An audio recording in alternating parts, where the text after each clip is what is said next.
going on, man? This is the new setup. I love it. I love it. There's so much that has changed. Have you always had the acoustic panels up there? No, Stefan got those on the TikTok shop. Oh, and snap. Gave them to me. They help, but I would need to get more for every wall. You should get like there's these sweet ones that we use for, so I don't know if you remember that I do audio at my church, and there's like these sweet like 2x12s to about like 2x24 inch acoustic panels, and you can get a set of 4 for like $60-$70 on Amazon. That's a lot. Dude, but you're making billions off of this podcast by now. I don't think I need that many right now.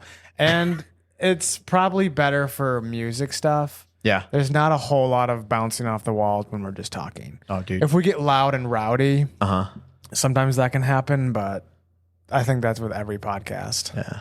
That's usually how it goes. Unless you get one of those crazy episodes or one day you just invite a bunch of girls that do the horrible things. And then you just have this big old debate about stuff, and then they get loud, and then you get loud, and then it's like, whoa! Like, since this is a Christian podcast, I need you to explain what girls doing horrible things mean. Selling drugs, OnlyFans. I don't want. Shall I continue? No, I wouldn't have. No, I wouldn't have those girls on here. Those podcasts are so pointless. They are. I've come to realize. I get like snippets randomly on Instagram every now and again, and it's just like, why even have these conversations at all? You know? Because it sells. I guess it sells because it gets people to believe that that's how every girl is, and then they just get angry. The guys watching just get angrier and angrier at women. Yeah, and so they just want to keep watching more of those podcasts. It's like, man, these women are getting so owned right now, and it's just like, yeah, there's girls out there that do that, but that's not all of them, and there is still good women out there. But there is. It sells. It does sell, and that's the part that sucks. But anyway. Yeah, that's my little rant for today. Also, that rock right there. Yeah. The furthest one from you. Yeah. From Mammoth Cave. Oh my gosh. It's been a while since we've been up there. Yeah. Or down there. I think it's been almost a whole year. Almost a whole year? Yeah. Dude, I remember catching like one of the little drips from like the stalagmites. Is that the proper one? There's stalagmites, and then the stalagmites are in the bottom. Stalactites are top, right? I don't know. I don't remember. I always thought they were all just called stalagmites, but it's like the drops. And then I was like, I wanted to like break a tip off just because. And then obviously that is so illegal. It is. That's why I didn't do it. But I wanted to. Yeah. So I think we all did. Yeah. It was super cool. What a good time that was. I remember we had like 2 packets of hot dogs, and we just like went to town on that whole entire thing. Yeah. We had like no hot dogs left. You know that? Yeah, between 4 guys. Yeah. 4 guys. I feel like that's pretty normal. Yeah, that's true. I don't know what it is when it comes to camping. Like, my appetite is so much larger, and I just can eat more. But when I'm at home, it's like I don't even want to touch more than 2 or 3 hot dogs. But I think it's because you're cooking them on the fire. You're with everybody. It's a good time. You're out in the elements. Yeah. So I think even just being out in the elements, you're just burning more calories because your body. It was cold. It was cold. So we had to keep warm. And why is it? What's funny? Because it's just I just remember we were like trying to like stay warm. And then you could like when we were done putting the air and stuff like that and trying to get comfy, and all of a sudden you just hear Eli's headphones playing music in the background. That's just what it caught me in right now. But yeah. Oh yeah, he would sleep with those on. Yeah, I don't know how he did that. I don't know. Oh, sometimes there's that famous dog. How do you know? Dude, I watched the show. What do you mean? Oh yeah. So yeah, apparently you can't really hear it, but you can hear it when we're recording right now, and it's really, really annoying. Yeah, I love it. It brings character to your podcast. Yeah. Yeah. You know, it really does. Yeah. What do you think? What kind of dog is it? You would know. It's your neighbor, right? I don't talk to him. I haven't met any of my neighbors. You don't talk to your neighbors? No. Dude, in the Bible, it's like you should like make friends with your neighbors. It says you should love your neighbors. Hey, go love them. You can love people from afar. Afar. That's fair. Anyway, today we are going to be talking about secular music. And yeah, I know. No. Big gasp. Big gasp. And indeed. its impact on Christians, how we think we should go about it. So let's start it off with what initially got you into music. We'll start there, just so people can get to know you a little bit. Yeah, so I'm Andy. If you guys don't remember me, we used to hang out all the time with the Monday morning podcasts. Yep. Good times those were. I am thinking about bringing those ones back. Do it. They were fun. I don't even know if you still get emails for that anymore. No, I haven't checked. But when we do start doing it, I won't ask everybody to do it all the time, but right. I'm going to have it where it's just audio. And no video. This one I want to focus on video to help grow it, but the other one is just like I just want to like put them out. Good idea. And it's just easier. Yeah.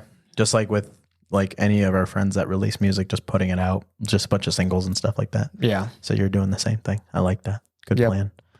But where were we? Rabbit trailed a little bit. You getting into music? Yes. I was around 11 years old, and I didn't really think of it too much, but it was a church service, and the guitar player was just playing a really cool thing on the guitar. Nothing too complex or anything like that, but like I was like, holy cow, the song sounds awesome. And the electric guitar just looks cool, right? Yeah. Like let's be honest. The electric guitar is a fun instrument. And so I was like, whoa. And then I don't know what it was. I think what activated that a little bit more was I used to get dropped off to school from my uncle, and he would always have like the coolest CDs. He used to burn music into like blank CDs and stuff like that. Oh yeah, good times, the good too. old days. Mm-hmm. And he would have like Led Zeppelin, Motley Crue, AC/DC, and all these other crazy bands just playing. And I was like, this is cool. This is cool. And then I was like, is that what the guitar does? You know, ba ba da ba da da. I don't even know if I sang that part wrong. Forgive me, AC/DC. But I was like, oh man, that's sweet. And so I don't know, around maybe during the summer, I was like talking to my grandpa, and I was like, I want to play guitar. I want to learn how to play guitar. And he's like, you realize how much a guitar costs? And I was like, yeah, but I want to play it. I want one so bad.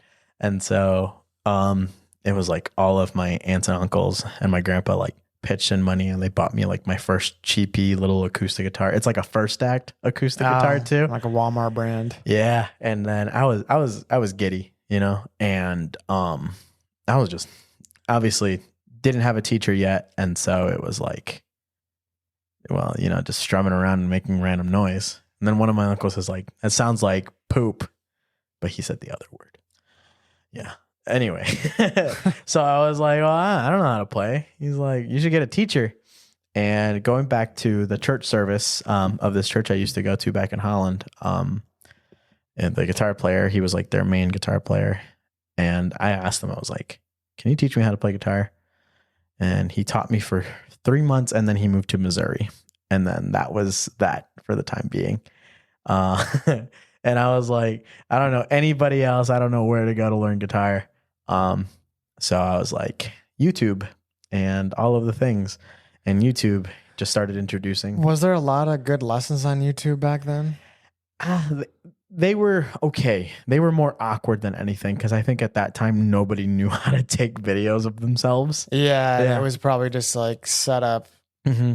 I don't even know if they'd really have phones. I don't know for that, but they just like put a camera on, and then like a nice little maybe. It's not like they don't have an internal cord going into the camera that actually records the good audio. It would be like you'd get room audio. Yeah, basically. Yeah. I just remember one guy I would watch, and he would always be like in this high chair, and he'd just try to be so formal about it. And he's like, "Hey, how you doing? You know, like we're gonna learn about scales today. Today's scale is the B scale." And I was like, you know. And so from there, I just started learning more and more. And within all these videos, I was like finding more music and stuff like that. And funny enough, on the topic, it was a lot of secular music. Yeah, because at times I thought that the worship music sounded kind of bland around that time still.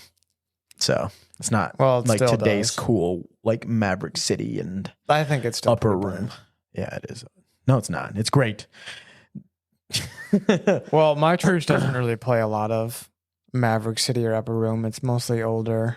Oh, you get the classics? Yeah. Shout to the Lord. Like that? Yeah, some of it is contemporary because we just have 2 acoustic guitars, a drum set that's in a cage, Oh, nice. a bass, and a piano player. Okay. Do you play bass for them? No, Oh. You don't play for bass for churches anymore? I don't ever play bass. Whoa. I think what happened was when I was practicing for 2 to 3 hours a day, I got as good as I could get. Mm-hmm. And then when you're even moderately good as a bassist, everybody wants you to play. No. And so That's like fair. I almost yeah, so I'm almost in the boat of I just don't ever want to play it again because at Res I was playing Sundays, Wednesdays, Thursdays. Yeah, you were booked. I remember that. Yeah, I was in bands. People wanted me to be in their bands. Then if there's like extracurricular worship, like that's outside of Res, I was the guy they'd call. And like as good as that is and as fun as it was, it's still like, man, I'm just burned out. Yeah. So I think I'm taking a break from playing. I haven't sold it, so I don't want to say I'm completely done, but Yeah. You're just taking it as it is right now. yeah, and trying to balance the podcast, the work. Yeah. And I'm trying to read books because I do want to start doing book reviews on here, Ooh. which I think would be really cool. That would be because cool. that way I could get single episodes out where it's just me. So that's what I'm kind of focusing on. So the bass has taken a back seat. Okay. Yeah. Heck yeah. That's fine. That's all right. Sometimes Yeah. you got to take a break, with the hobbies and stuff like that. I think right now too, I'm at a place where I haven't really been doing too much electric guitar stuff, especially with my band. I don't do a lot of the guitar writing anymore. I write like the bare bones, and then I have a couple friends that just kind of help out within that now. Oh, so you're just writing the songs now? Yeah. So okay. yeah, I do the kind of like the structure and just kind of put my vision into it, and then everybody else just kind of like puts some meat and all that other good stuff for the song. Yeah. And that's kind of how it started off now, because all these members are just basically brand new, with Bree, Jay, and Sully, who just recently joined, being official members. And then in the talks of getting a good friend of mine that I used to know, his name is Daniel, really cool guitar player too. And then possibly, maybe there's a chance that I could get Noah back in the scene. Oh yeah, nobody knows who these people are. Yeah, nobody knows. But they're all some really cool friends, and yeah, funny enough, we don't necessarily write Christian music, but we do write just, I'll say secular, whatever you want to label it as, but it's like where it's actually anti-Christian. Anti-Christian. That's fair. Yeah. Anything that's screamo right now is all anti-Christian. Chansky always thought screaming was demonic. That's true. Yeah. I think I remember one time. Because Joe, don't know if I can say it, whatever. No, people aren't gonna know who he is. Would listen to screamo all the time, which was always weird because he was more of the really fundamentalist crowd of Christianity and really strict, but then he'd be really down for screamo. I miss that And it guy just so blew much. my mind. Yeah, I gotta hit him up again because he hit me up a couple months ago, and we were gonna get lunch, and then it just didn't happen. But I gotta get him on here. Oh, dude, yeah, he's married now, right? Yeah, Yeah, dude, way to go! I remember he was trying to find himself a lady back when we knew him. yeah. So anyway, but yeah, you're in a secular band. Yeah. So funny how that all goes, and that's actually the fun thing that we're going to talk about today, and on how that really works. But the way we write our music, or the way I write the music, it's just like there isn't a lot of like heavy Christian aspects into the music, but there is that sense of it in there. While with right now, kind of like doing like a story thing where it's like right now we are in a point where love is lost right now. We're trying to find this hope, this love, this thing that we can look to that can help us get through our mistakes and all our issues and all our, all our downfalls. Yeah, but somebody could make the argument that that thing that we're looking for should be, of course, God. Mm-hmm. More specifically, Jesus Christ, because you can say God and that can mean a lot of things. Mm-hmm. Yeah. So, like, how do we reconcile writing secular music? And for everybody here, I'm just going to preface it with, I do record for a secular band, so this is not me coming with the hammer down. Yeah. Judgmental against Andy. I'm genuinely wondering because the reason why, and I've been having these conversations with a lot of people, is because I'm actually conflicted in being in a secular band Right now. It's not conviction. It's not like a heavy conviction that's burdensome and holding me down, but there is this conflict in me, like, should I be doing this? Right. That's fair. Yeah, I mean, if that is the case, what I can say, if you do feel conflicted and if you are like, should I be doing this? That obviously kind of just would indicate immediately, like, maybe I should let this go kind of thing. Yeah, but that's... Sorry, John. I love that guy too. But yeah, I mean, if it's something where you feel like this is like way, way bad, like your heart, it doesn't feel like in the right place and you just feel mentally that you just can't do it anymore or don't want to do it anymore, that's something that you should let go. And that goes for anybody. And it depends on how you feel. With my music, I haven't felt the need that I needed to stop. In fact, I feel like I've needed to do it more. Yeah. Where, like I said, going into it, it's like we're in the chapter of trying to find this love, and I will get to the point. It's funny enough that you mentioned it, like finding that love that is Jesus Christ. Where, yes, all of my songs are very, very much internal, dealing with a lot of the stuff that I've dealt with.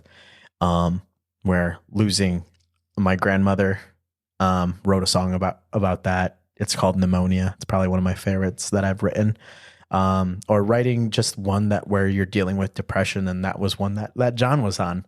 Yeah. And just, these things, it's like, oh, would it be different if I was happy, but what's going to make me happy in the end?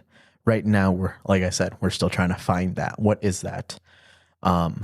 And so, but my biggest thing with secular music, I think it's based more on how you look at it spiritually and how you want to interpret it, because obviously music is like a poem and poems are like books. And books are just these pages of knowledge and a story. And you want to be able to understand what is written there or what you're writing, whether, vice versa. That dog is crazy. Yeah. He's, but my thing with that is that, like, for me, when I try to reconcile and try to figure these things out, it's on the idea of like, well, am I doing this for the right reasons? There has been songs that I actually stopped writing because I just felt it wasn't a message that needed to be heard or that needed to be done. You were actually a part of Signal the Skies for a little while. Yeah. And I don't know if you remember, if when we started writing the song Drown a while back, and that one was kind of in a dark place. And finally getting back to it and starting to write it again and do some rewriting and stuff like that, I just felt very conflicted with the lyrics and the way the structure was. Yeah. And I let it go. I am not planning to release that song ever, just because it's just too dark, and I feel like it's not something that it's funny enough to say that God wants me to put out. Where, yes, a lot of songs that I have written are kind of dark, but it's more on the aspect where I've noticed that these things are things that people can relate to. Last year I released 5 songs, and they all had something very, very intense that have happened throughout that whole entire year or a couple of years back. Leaving was funny enough about an ex-girlfriend, where it was the whole breakup situation, but the reason for the breakup is you both realized it was so unhealthy and so unnatural and so evil. I wasn't a good boyfriend and she wasn't a good girlfriend during that time. And that was when I kind of didn't rely on God and I more relied on that relationship. Mm-hmm. And so it's like, okay, this one felt okay to put out. And it was a fun one. It's very, very poppy and very, very heavy at the same time. But I felt like there's many people that could relate to that one. And it was just one of those things that I just kind of allowed myself to pray about it. And I felt like it was just one of those things where God was like, yeah, go ahead, see where it goes. Pneumonia is the loss of my grandmother, which anyone can interpret it as when they lose anyone in their lives. And so I was hoping that people, and that one actually tracked quite a bit. I recorded that one with a friend of Eli's.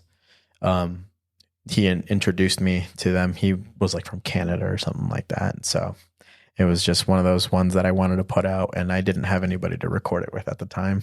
So Eli's like, yeah, check out this Canadian dude. I was like, all right, But yeah, and so he was saying like, dude, this one's like heavy emotionally, and like he's like, funny enough, like I lost somebody in my life too, so I kind of thank you for like allowing me to work on this. And that's when I also knew like, okay, this is a good one to put out too. I'm not even going to talk. Well, I can talk about Violet because that one's a fun one too. That one's about Bailey. Mm-hmm. That one's neither a mistake nor an issue. But yeah, that one's just on the, that was just a fun one to write because my wife was like, you never write a song about me. And I was like, bet. And so Violet came out. It took me like 4 months to write that one. I didn't know what I was doing. And I was still at the point where I still remember when you were telling me like, Andy, you don't know how to sing. And I was like, okay, I gotta get better at this if I want to be the singer. And so, but that one flexed my singing vocals a little bit with a little bit of auto-tune. I still use the little tiny bit there. But anyway, I'm talking too much about it, but it's one of those things. How I try and work with it is just understanding how people can interpret this music, Yeah. I listen to a lot of metal and a lot of like rock and sometimes like some rap stuff, and a little bit of country now too. But for me, it's based on how you can interpret it and how you allow that song to affect you emotionally. Yeah.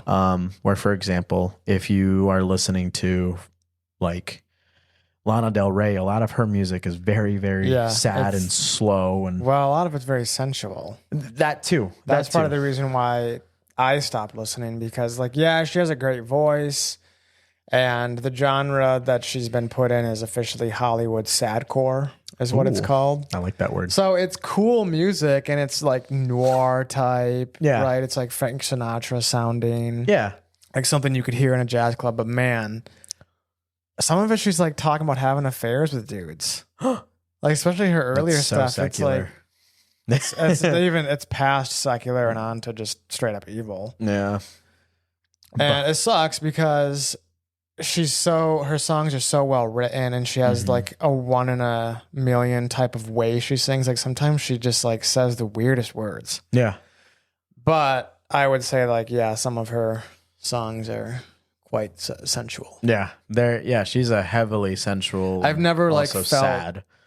closer to God listening to her music. Is that so? I said it never felt closer.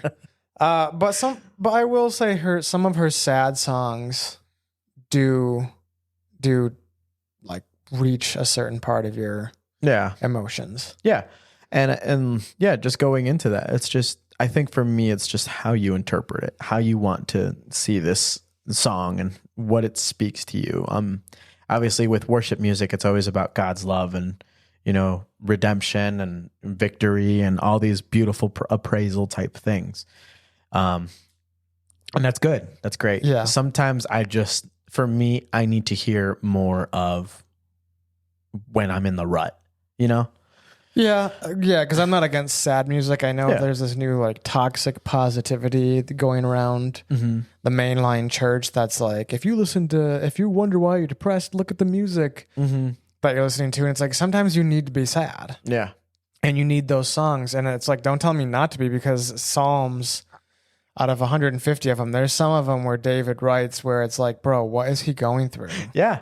It's talk about dark. No, yeah, it's so. Oh my gosh, that's actually what I wanted to bring up. Like, yeah, David wrote some crazy stuff in the Psalms. Yeah. At one moment, he's like, "Oh God, you care for me so much, you love me so much." Next verse is like, "You will kill my enemies and slaughter them, and the blood shall rain, and I will be free." And I was like, "All right, dude, chill." And then there's the other ones where he's like, "How long are you gonna forget my name?" Yeah, yeah.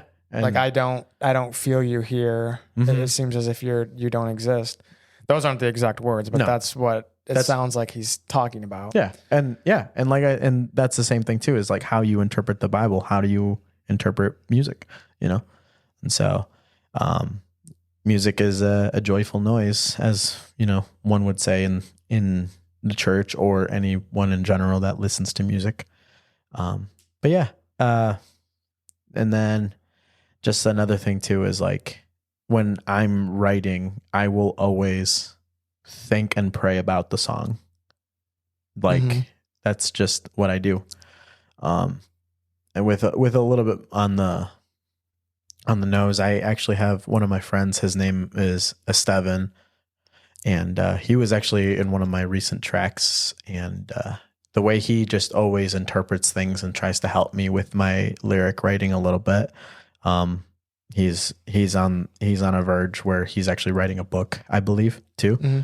But it's just his way of how he interprets, and when he helps me write my lyrics, he's like, well, this is, I believe, the story that you're portraying and what you want to do. And so it kind of helps a little bit too.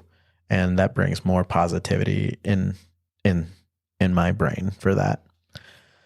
Yeah, I would say that, especially with being in a secular band, going on tours, having shows, you could be bringing in a Christian crowd. There might be Christian people coming, but there's also always going to be a non-Christian crowd.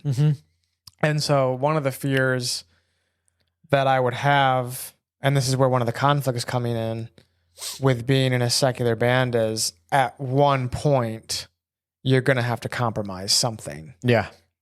Because you have this crowd, and if you start preaching, and I'm talking like biblical gospel, like not holding back, you are going to lose those people. Yeah.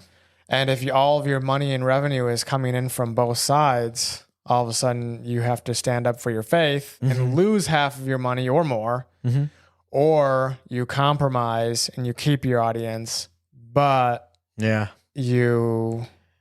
the doors of heaven are starting to close for you. Yeah, no, that's actually cool to bring that up. I will just go out and say it. Like, I don't really, as much as I am writing this music for the people to hear, I'm okay with losing a listener.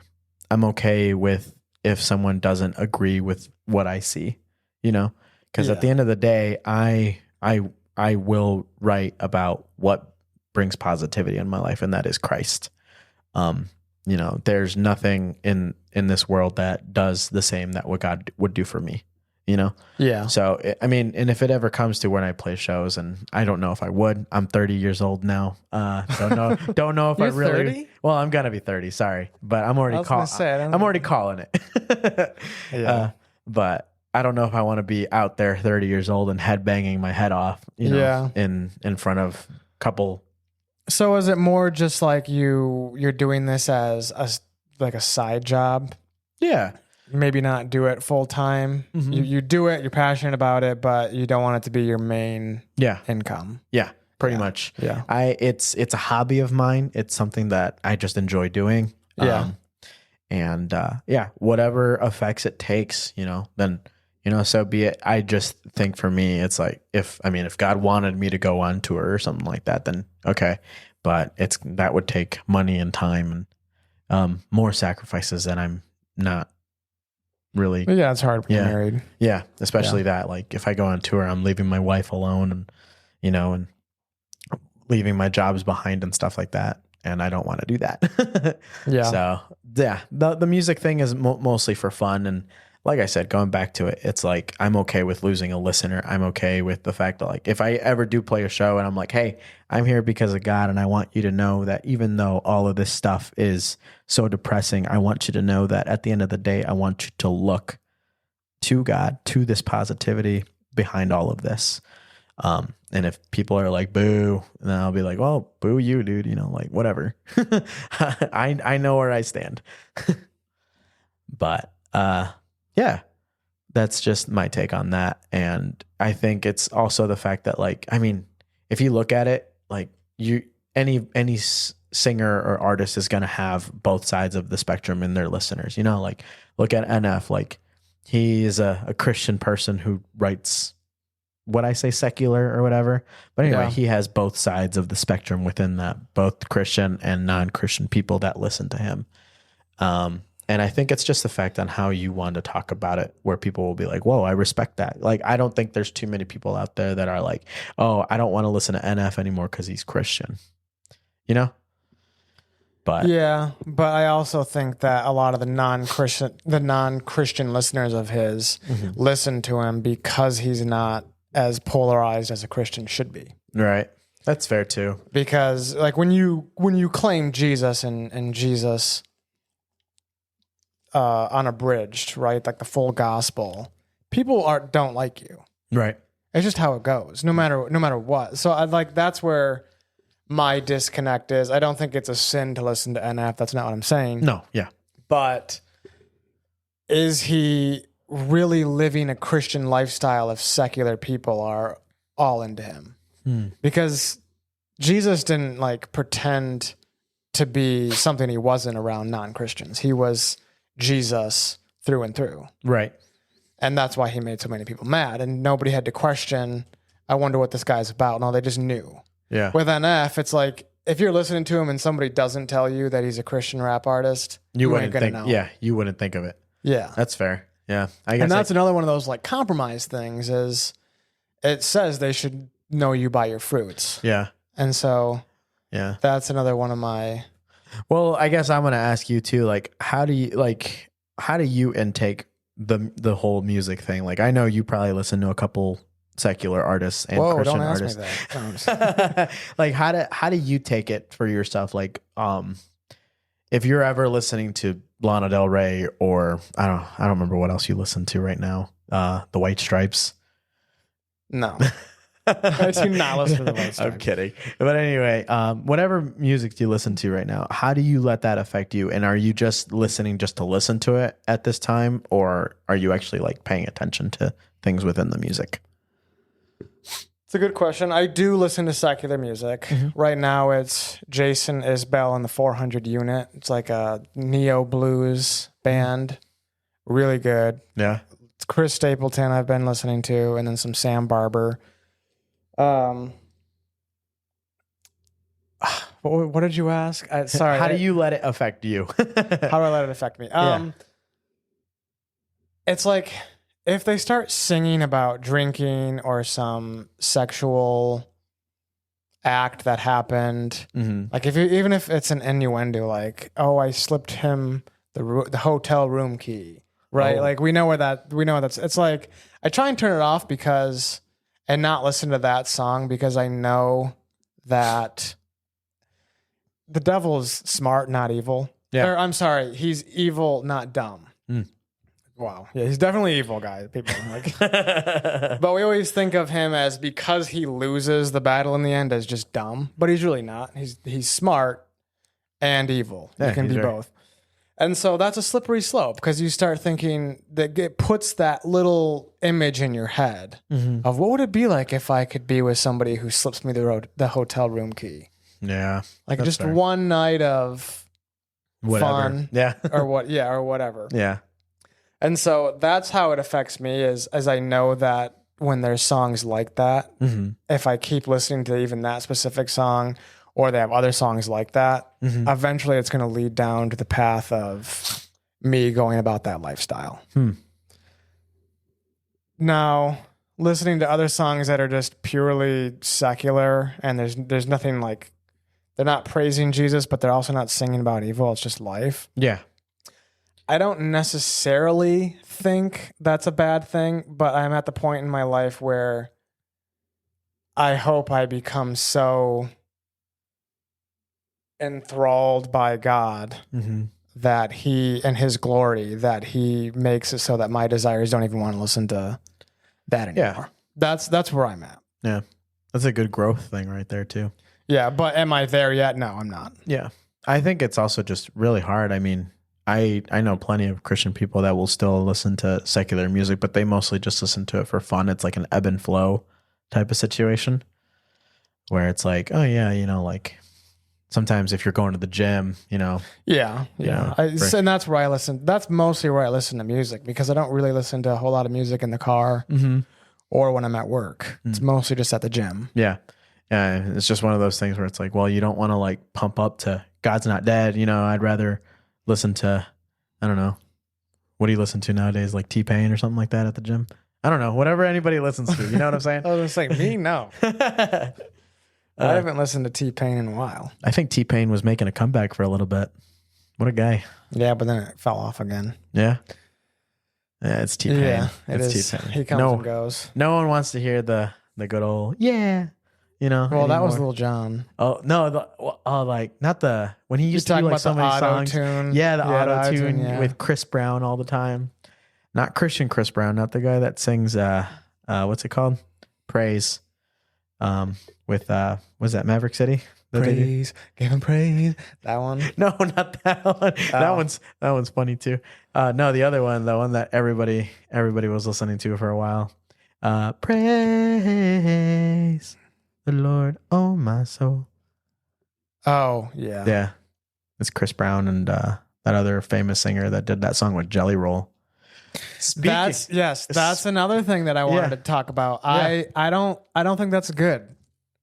I'm with you on that one. I want to preface it with, I don't know Jelly Roll's heart. Yeah. I'm not God. But I can say that with his songs on Spotify that still have explicit labels, and I mean, it's a lot of songs. Even if it was just one, it'd still be like, bro, what are you doing? But there's a lot of his songs have explicit label on them. He also has that song like Halfway to Heaven, Halfway to Hell. Yeah. Which I think really promotes lukewarm Christianity, which Jesus warns us about. Yep. I think that there's a few problems with the Brandon Lake and Jelly Roll song. Yeah. Yep. First of all, what does it say about us Christians if Brandon Lake says I'm going to have Jelly Roll on my song? Because he knows that his listeners know who Jelly Roll is. Yeah. Oh, yeah. 100%. So that's the first problem. Yeah. When I heard that he was going to do his, and what the Hard Fought Hallelujah song, right? And I was already I wasn't such a huge fan of that song. I don't know why. It sounds good. I just don't like the idea where it's like, it doesn't feel like the Christian song that needs to be heard. You know what I mean? Yeah. But like, I get it. I mean, you know, it's one of those things where it's like, you know, even though I'm struggling, like I'm still going to praise you kind of thing. But it's like the way he was like, the way it's done, it's not my favorite thing, you know?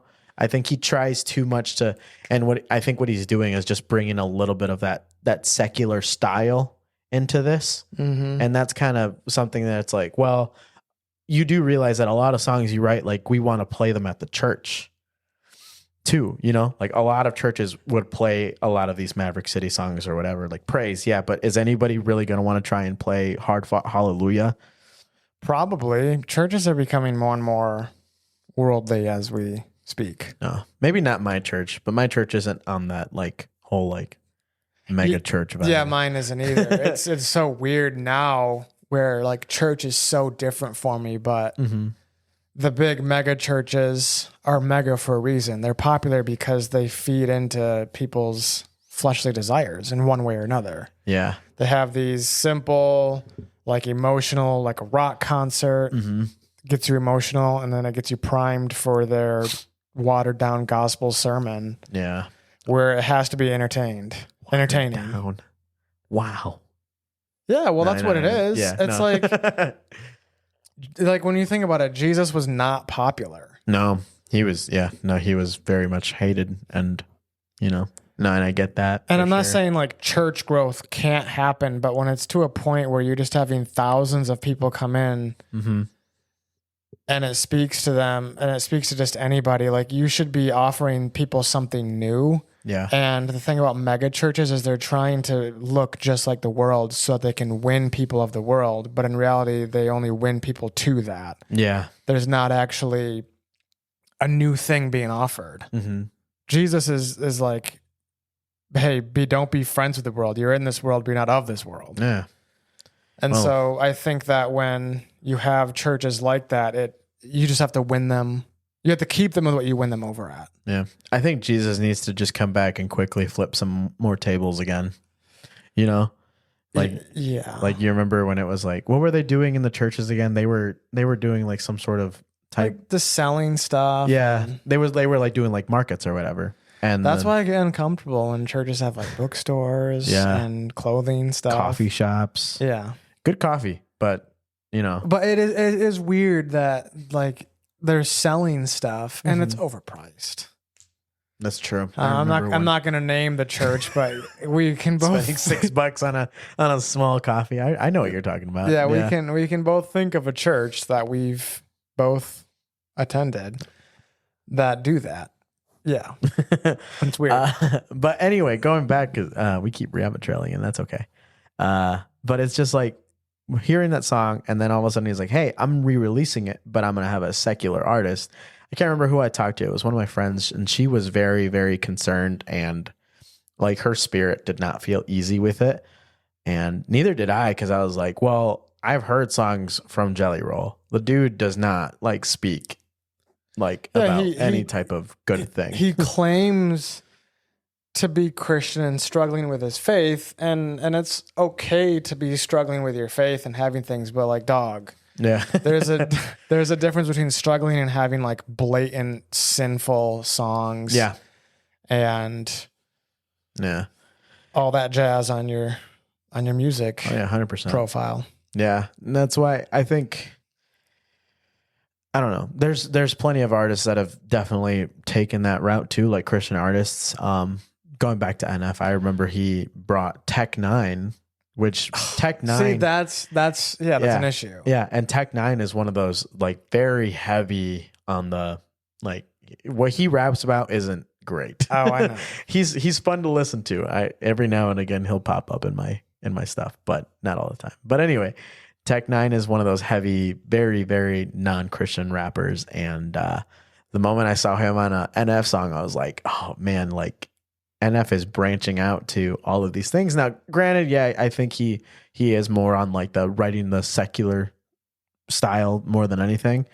Well, it's money. Yeah, dude. it brings the money. You start getting that money, it's like you will compromise. The Bible warns about it plenty of times. Yeah, no, about being rich. Yeah, I wish I had a little bit more knowledge on the biblical aspect of everything, but it's like, I mean, you can break it down a little bit where it's like, yeah, like the Bible does warn us, like all these things that seem good, aren't actually good. Yeah. And so, because I just read in 1 Timothy, I think it was the last chapter of 1 Timothy, he says, I have food and clothing, so I'm content. Why do I need all these riches? Because riches and money is the root of all kinds of evil. Yeah. And it's like, I think that's what happens with Christian artists like NF. Yeah. I'm not going to say whether or not he's saved. I don't know. I'm not God. Yeah. But if he's having Tech Nine on, bro, like he's not being led by the Holy Spirit. I can confidently say that. Yeah. Yeah. No, especially, he had like Tech Nine and Hobson also.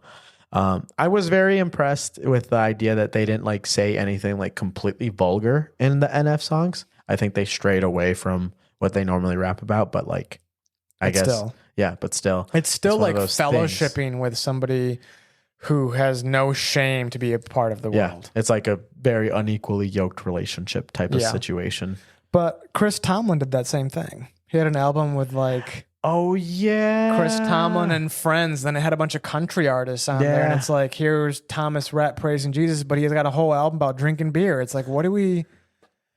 What are we doing? It just and that's what I wanted to go with, because the second part of the problem with the Jelly Roll and Brandon Lake, as well as the Chris Tomlin and Friends album and NF and Tech Nine, I think that it's the merging of the church and the world. Yeah. So we're, like the one world religion they talk about. You can't get Christians to start believing that unless you start merging and making it easy to become a Christian, because that's another thing Jesus talks about is it ain't easy to follow Jesus. No, it's not. Path is narrow. Many are called, but few are chosen. Like those verses should really make us start to think. Yeah, that's scary. It is scary to think about. He also says, many will come in my name and cast out demons and say that we prophesied in your name, and I still will turn you away and say you never knew me. I mean, that's just like, yeah, that's very, very crazy to think about too. And so that's one thing is like, for how long can I do this whole like secular music thing, And I think about it too, where it becomes a contemplation of whether or not I keep writing the music that I write, Yeah. But at the same time, I've never felt like uneasy about something.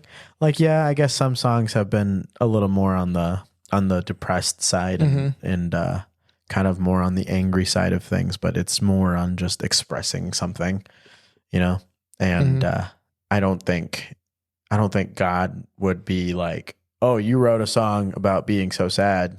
That's a sin in my eyes.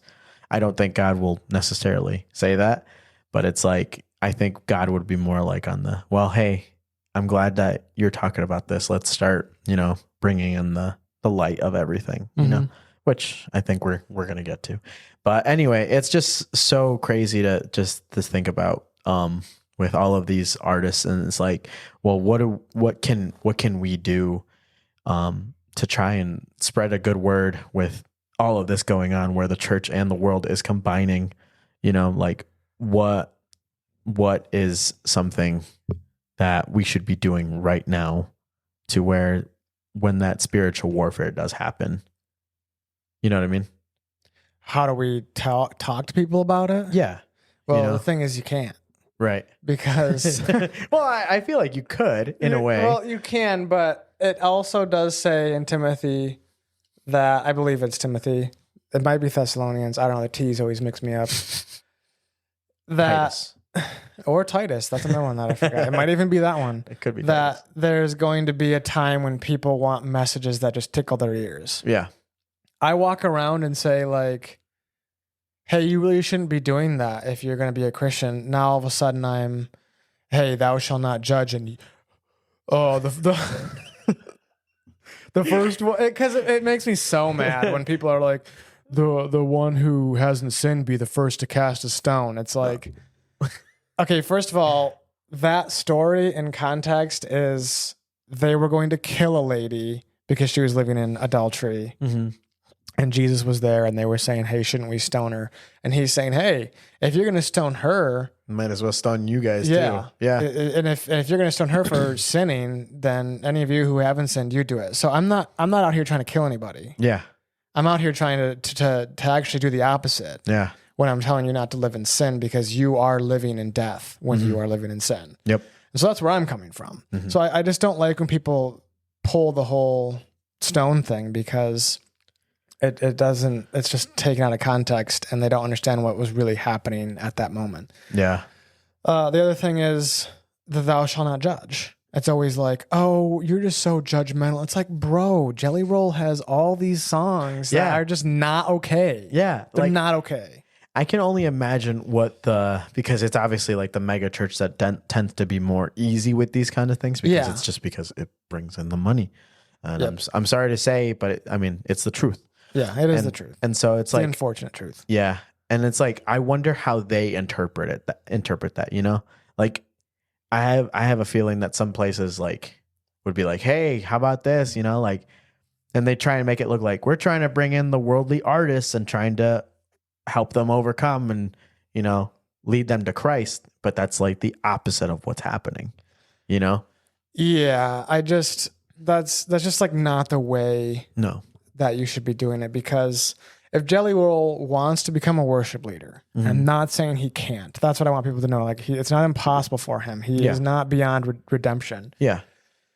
He needs to disappear for a while. Go study the scriptures. I mean, like heavily study and really get to know the Bible. Yeah. And then come on. And I think every worship leader should be studying theology so you actually know what you're talking about, which the majority of them don't. Why are we having high schoolers lead worship? But that's a topic for a different day. I think that because there is always the argument like we want to bring people from the world. It's like, yeah, but when you're having these secular artists on, first of all, the people from the world are going to go find that music and be like, oh, this is okay to listen to and this is okay to do because he's up there singing about Jesus, but he's also doing this, so this is okay now. And like I said before, you're offering them nothing new. Yeah. Jesus is supposed to be something apart from the world. It's not supposed to look like the world. You're not supposed to look at Jesus from the outside of the world and be like, yeah, I don't want to change. You're supposed to look at it and be like, man, I want to be like him. And you're not getting that when we're combining the world with the church. Yeah, no, that's actually really, really good to put out there. I actually like how you're bringing the fact that it's like, yeah, it's so, I think it is a bad idea to put these two things together. Cause like you said, when you find something and then it's like, it's joining up with this bad thing, you're going to look at it and then, interpret it into like, hey, this is okay. You know, it's like, it's okay to eat a rotten fruit that's already found within this clean fruit. And like, it's all right? I'm not going to get sick. I'm not going to get affected by it. It's kind of the same. It's that's what we were doing. Yeah. And so it's, man, it just breaks my heart to just know that these types of things are happening and how people would interpret it, which is why I think one of the biggest things was like, I don't ever want to do the whole record label thing. I'm not saying it would happen, you know, metal isn't for everyone. So it's not the most famous thing, but you know, I wouldn't want to get into the point where it's like, hey, let's bring this artist on because it's going to bring us money, you know? And I'm like, no, I would be just like, no, I don't think it's a good idea. That's not what we're about. And this artist doesn't speak upon the same type of things that we do, you know? Yeah. That's another thing that I've been thinking about is like, I don't know if I want to be rich. Yeah. Like, to be honest, it's like, again, the Bible puts emphasis on like you should be content with what you have. Like I said before, I have food and clothing. What else do I need? I mean, somebody in the Bible wrote that. Yeah. And so I think that, I would be careful with record labels. Like if someone was like, hey, you want this label? Because then you're pretty much owned by them. Yeah. And that's why part of me wants to just do this podcast as a hobby where I work full time, still doing the welding and then doing this on the side, because if I start taking sponsors, then it's like I have to abide. What if I say something that they don't agree with? Yeah. Did you get sponsored by Milwaukee? Milwaukee has welding tools. Imagine that. Snap diggity. Yeah, but I don't know if they'd want to. Dude, you got to post more welding videos, dude. But no, yeah, it's just, it's one of those things that going back to it now, it's like my biggest thing is just to make sure to always be careful on how you're interpreting or what you're wanting to do with your music. You know what I mean? Yeah. Like, for example, like we have a couple good friends out there that write music, and it can be on the secular side of everything. But at the same time, it's like, sorry, I like brain farted for a second. At the same time, it's like they seem to, at least the people that I'm thinking about, they seem to at least know how to correlate those two things together, you know? Yeah. Obviously our good friend Eli, I'm just going to bring him up. His music isn't always on the Christian side of things, but his songs are more or less like they're not threatening whatsoever spiritually. I'm just going to point that out right now.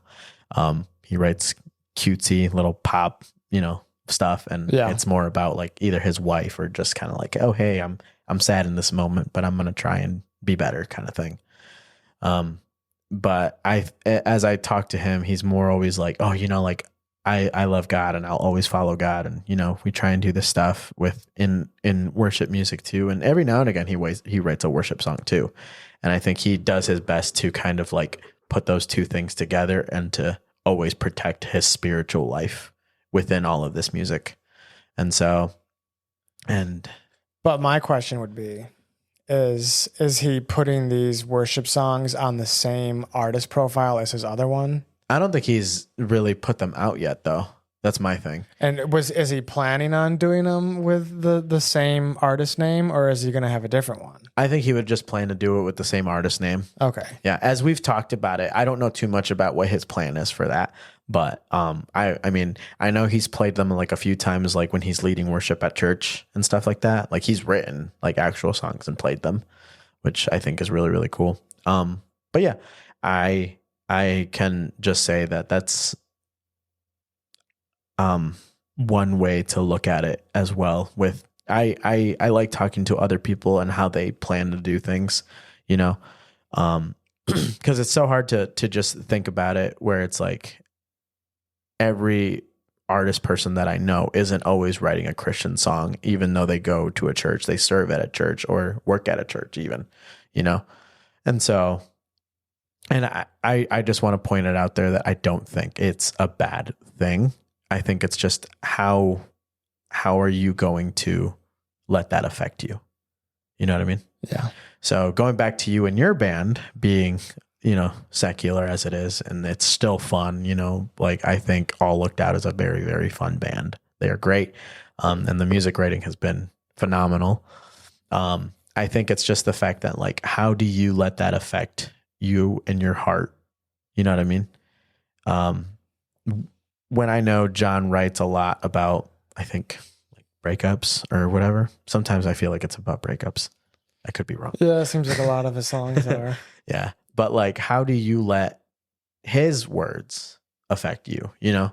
Because as I think about it, it's like, you're just the instrument. You're just part of it. You write your parts.